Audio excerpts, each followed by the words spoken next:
Enucleation of the eye, Wikipedia audio. Enucleation is the removal of the eye that leaves the eye muscles and remaining orbital contents intact.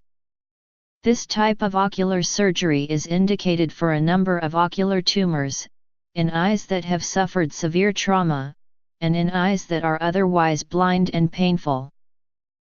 Self-enucleation or autoenucleation and other forms of serious self-inflicted eye injury are an extremely rare form of severe self-harm that usually results from mental illnesses involving acute psychosis.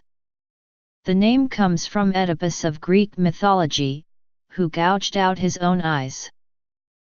There are 3 types of eye removal. Classification.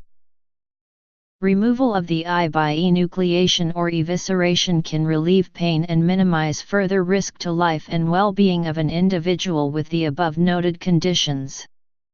In addition, procedures to remove the eye should address the resultant appearance of the orbit.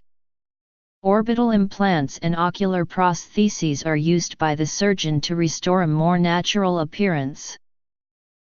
An orbital implant is placed after removal of the eye to restore volume to the eye socket and enhance movement or motility of an ocular prosthesis and eyelids.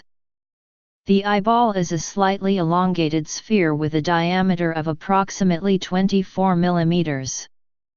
To avoid a sunken appearance to the eye socket, an implant approximating this volume can be placed into the space of the removed eye, secured, and covered with Tennant's capsule and conjunctiva.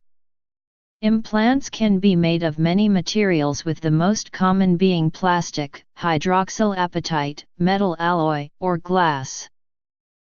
Evisceration: removal of the iris, cornea, and internal eye contents, but with the sclera and attached extraocular muscles left behind.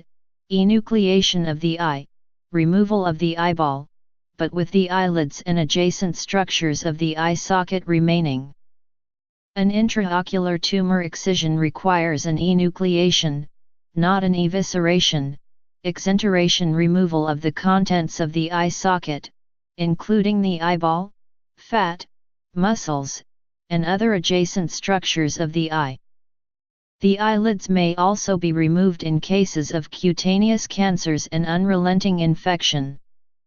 Exenteration is sometimes done together with maxillectomy. Later, once the conjunctiva have healed and post-operative swelling has subsided, an ocular prosthesis can be placed to provide the appearance of a natural eye. The prosthesis is fabricated by an ocularist.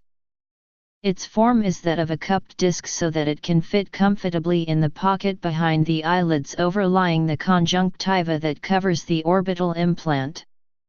The external portion of the ocular prosthesis is painted and finished to mimic a natural eye color, shape, and luster. It can be removed and cleaned periodically by the individual or a caregiver. The 2-part system of orbital implant and ocular prosthesis provides a stable, and well-tolerated aesthetic restoration of the eye socket. Although vision is not restored by removal of the eye with placement of an orbital implant and ocular prosthesis, a natural appearance can result. The implant, along with the attached, visible ocular prosthesis, can be moved by intact extraocular muscles that will track or move simultaneously with the other eye. The eyelids are able to move and blink over the prosthesis as well. Indications: orbital implants and ocular prostheses.